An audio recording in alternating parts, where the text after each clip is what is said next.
अस्सलामुअलैकुम व्यूअर्स, कैसे हैं आप? उम्मीद है सब खैरियत से होंगे।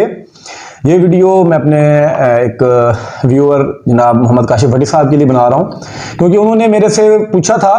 पिछली एक वीडियो में उनका कमेंट आया हुआ था कि सर, जो हमारी थर्ड बेल्टिंग होने जा रही है उस बेल्टिंग को कब तक हम एक्सपेक्ट कर सकते हैं, कब होगी, और साथ में कि उनकी फाइल्स के रेट क्या हैं और कहाँ कहाँ पे वो प्लॉट हमें बेल्टिंग 3 में मिल सकते हैं। तो थर्ड बेल्टिंग का मैं पहले एक दफ़ा जिक्र कर चुका हूं कि वो इस साल तो एक्सपेक्टेड नहीं है, नवंबर में होनी थी, लेकिन अभी तक उस हवाले से कोई हमें चीज़ या ऑफिशियली वो कोई नोटिफिकेशन देखने को नहीं मिला। चांसेस यही है कि 2023 के पहले दूसरे या तीसरे महीने में वो हो सकती है थर्ड बेल्टिंग। और थर्ड बेल्टिंग के जो प्लॉट्स हैं वो किस सेक्टर में हम एक्सपेक्ट कर सकते हैं, ये भी उनका क्वेश्चन था। तो जो थर्ड बेल्टिंग के प्लॉट्स हैं 5 मरला, 10 मरला और 1 कनाल, ये 3 कैटेगरीज की चीजें थर्ड बेल्टिंग में दी जाएंगी डीएचए की तरफ से। अब ये 3 फाइल जिन्होंने ली हुई होंगी, अब 5 मरला के 3 सेक्टर्स हैं, P for Pakistan, T for tango और वी फॉर विक्ट्री।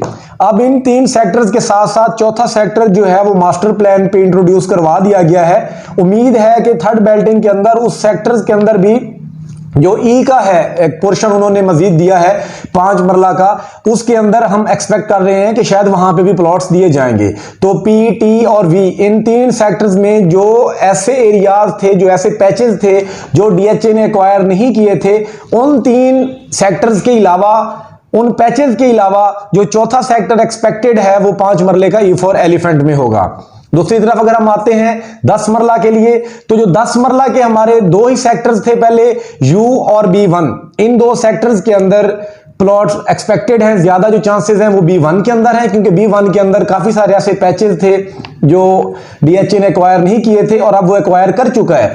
तो B1 के अंदर ज्यादा चांसेस हैं। या मास्टर प्लान के अंदर पहले भी मैं जिक्र किया है कि ई के अंदर 10 मरला का भी एक छोटा सा पोर्शन जो है ना वो इंक्लूड कर दिया गया, इंट्रोड्यूस करवाया गया है।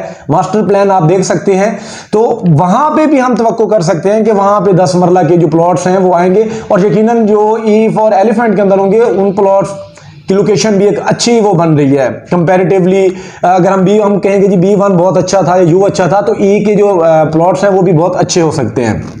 और तीसरा, जो कनाल की फाइल्स हैं उनके हवाले से मैं ये कहूंगा कि वो रिंग रोड के अंदर जो 150 फीट का रोड है उसके अंदर जितने भी हमारे एक कनाल के सेक्टर्स हैं, sector M, Q, R, H, I, N, U, तो इन सेक्टर्स के अंदर, ये के सेक्टर, इनके अंदर हम कभी भी एक्सपेक्ट नहीं कर सकते कि डीएचए जो बेल्टिंग के प्लॉट्स है वो देगा। तो इन सेक्टर्स के अलावा जो आउटसाइड द रिंग रोड है, उस किसी भी सेक्टर के अंदर हो सकता है कि वो 3 सेक्टर्स को टारगेट कर लें, 4 को कर लें या 5 को कर लें। सबसे पहले मैं आपको बताऊंगा ई फॉर एलिफेंट के अंदर काफी सारा ऐसा एरिया है जो उन्होंने ऐड किया है, वहां पे प्लॉट्स आ सकते हैं। सेक्टर O, सेक्टर S, इन प्लॉट्स, ये बहाउद्दीन जकरिया गेट के साथ ये 3 सेक्टर्स हैं, सेक्टर O, सेक्टर S और सेक्टर E, इनके अंदर प्लॉट्स आने हैं। और साथ में कुछ ऐसे एरियाज थे जो Y और X में एक्वायर नहीं किए गए थे, उनके अंदर आ सकते हैं। और जो रुमेंजा गोल्फ कोर्स है उसके जो एडजेसेंट हमारे 2 सेक्टर्स पड़े हैं, सेक्टर F और सेक्टर L, इसका जो ऊपर वाला 150 फीट का जो एरिया था उसके पास काफी सारी जमीन जो है वो डीएचए एक्वायर कर चुका है, तो वहां पे भी प्लॉट्स जो हैं वो एक्सपेक्टेड है। अब देखते हैं कि आगे डीएचए की अपनी पॉलिसी क्या है, वो किस एरिया को या कौन से सेक्टर्स को वो टारगेट करता है। एक और खबर है जो सुनने में आ रही है कि सेक्टर V लॉन्च होने जा रहा है।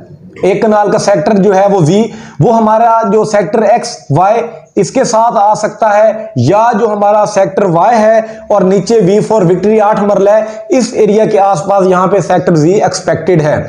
तो ये हमारे प्लॉट्स हो सकते हैं थर्ड बेल्टिंग के अंदर। और जो फाइल्स के रेट्स चल रहे हैं, वो फाइल्स के रेट्स आप मार्केट के साथ गाय बगाए टच में रहते हैं। तो 5 मरला की जो फाइल है वो 30 लाख के राउंड अबाउट चल रही है इस वक्त, और जो 10 मरला है वो 50 के प्लस माइनस यहां पे चल रही है, और जो 1 कनाल है वो हमें 64-65 यहां पे चल रही है। ये अभी मैं आज की डेट तक का बता रहा हूं, आज हमारी जो तारीख है वो है 10 नवंबर। तो ये इसके मुताबिक मैंने आपको रेट्स बताए हैं, इनमें फ्लक्चुएशन होती रहती है डे बाय डे, कभी मार्केट थोड़ा सा ऊपर चली गई तो कभी नीचे आ गई, लेकिन यही सूरत हाल है जो आपको मैं अभी बता चुका हूं। इंशाल्लाह मजीद आगे मैं और वीडियो शूट करता रहूंगा। अगर किसी ने कोई क्वेश्चन पूछना हो तो वो आप जरूर कमेंट किया करें, या आप मेरे व्हाट्सएप नंबर पर रब्ता कर सकते हैं। अगली वीडियो तक के लिए इजाजत दीजिए। खुदा हाफिज।